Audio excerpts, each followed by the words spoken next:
اي سوق في التداول بيكون ليه اوقات معينه او محدده في الاسبوع او حتى ساعات بتكون موجوده علشان انك تقدر ان انت تخش السوق وتتداول صح. نفس الكلام عندنا هنا في مجال الاسهم. مجال الاسهم عندنا الجلسات والمواعيد اللي هتبقى موجوده، واللي دي باذن الله نشرحها النهارده في الحلقه دي من الكورس. فاهلا بيك، كوبايه شاي بالنعناع بتاعتك، ورقه وقلم بتوعك، روق مزاجك ايه، يلا بينا.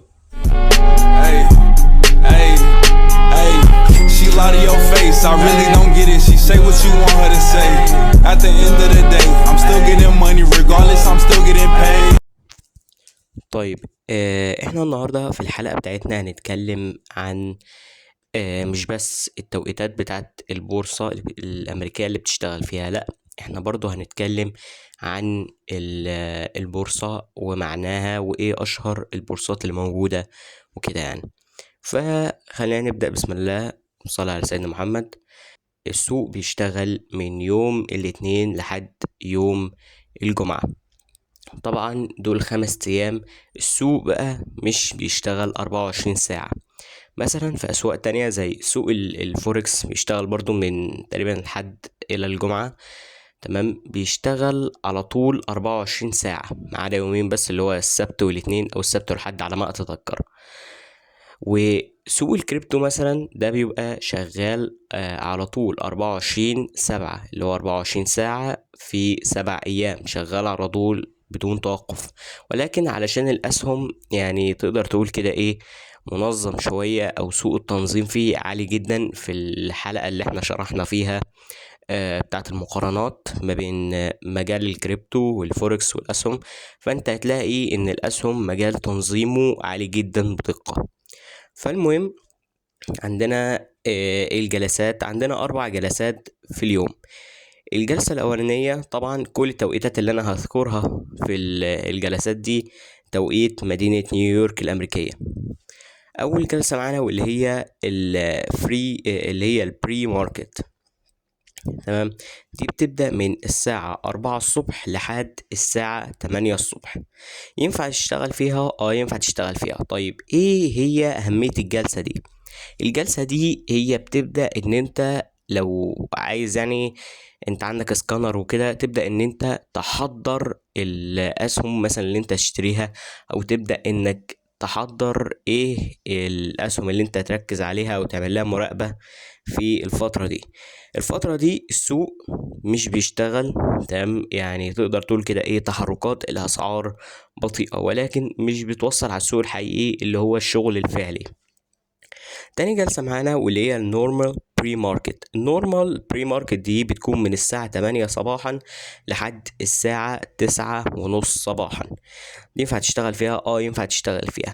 نفس تقريبا مميزات او نفس الحاجات، الصفات اللي موجودة في الجلسة اللي قبليها هي برضو اللي هنذكرها، زي مثلا الأسعار بطيئة وكده، تمام، ولكن تعتبر تتحرك بشكل أسرع. الأسعار بتتحرك بشكل أسرع. ينفع تشتغل فيها؟ ينفع تشتغل فيها. تالت جلسة معانا بقى واللي هي أهم جلسة فيهم، تبدأ من الساعة 9:30 صباحا لحد الساعة 4 يعني بالليل، اللي هي 4 بي ام. دي جلسة اسمها الماركت اورز. دي بقى اهم جلسة فيهم. ليه؟ السوق الفعلي بيبدأ ان هو يشتغل فيها، السوق الحقيقي بيبدأ ان هو يشتغل فيها، الاسعار بتبدأ ان هي تشتغل فعل بصورة، يعني بسرعة، تمام، زي المعتاد يعني. وبتبقى السوق بيتحرك فيها بشكل عالي.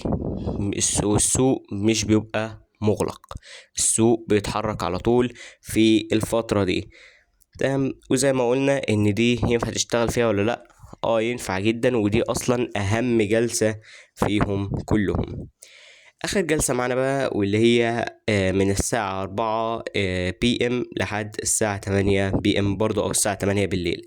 ينفع تشتغل فيها؟ لا، دي بقى بالذات ما ينفعش تشتغل فيها، لان السوق بيبقى مغلق، مفيش اسعار بتتحرك، يعني بالظبط كده كله مأجز يعني، تمام، مفيش اي حركة في السوق.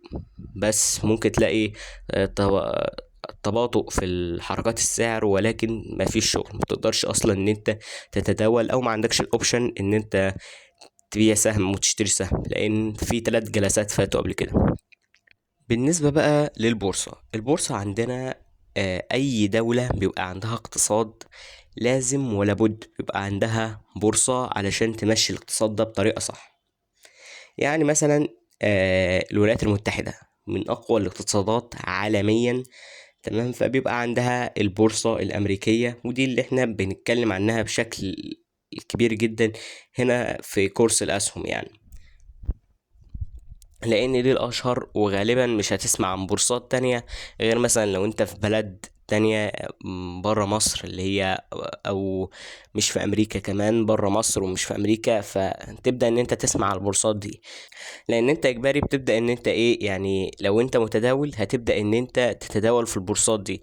فاحنا بنركز على البورصات اللي هي المشهوره، بحيث ان احنا يعني نعرفك بورصات تانية، وفي نفس الوقت نوريك البورصة الأساسية اللي احنا المفروض هنشتغل فيها. طيب البورصة اللي معانا مثلا اللي أنا ممكن أعرضها لك، البورصات اللي عندنا مثلا بورصة طوكيو اللي هي تي اس اي اسف، وبورصة لندن اللي هي ال اس اي، وفي برضو بورصة زي نيويورك، ولكن دي بقى تبع الولايات المتحدة واللي احنا هنتكلم عليها النهاردة. في بقى بورصات اللي هي بتبقى البورصات الرئيسية، وفي بورصات تانية بتبقى بورصات اللي هي بنسميها الثانوية. البورصات الرئيسية دي مثلا بتبقى زي نيويورك أو لندن، دي بتبقى بأسماء المدن مثلا أو أسماء العواصم. في بقى البورصات الثانوية اللي هي بقى زي ناسداك دي عليها كل شركات التكنولوجيا اللي انت ممكن تعرفها في الولايات المتحدة، مايكروسوفت بقى وابل وجوجل والكلام ده كله.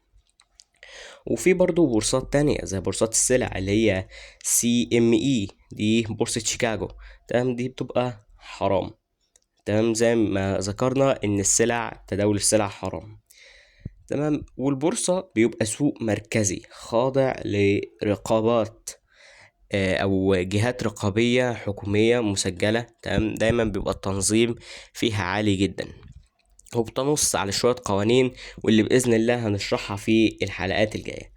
وبس كده، أنا اديتكم نبذة سريعة، أو يعني اديتكم المعلومات اللي موجودة، وأقابلكم الحلقة الجاية. سلام.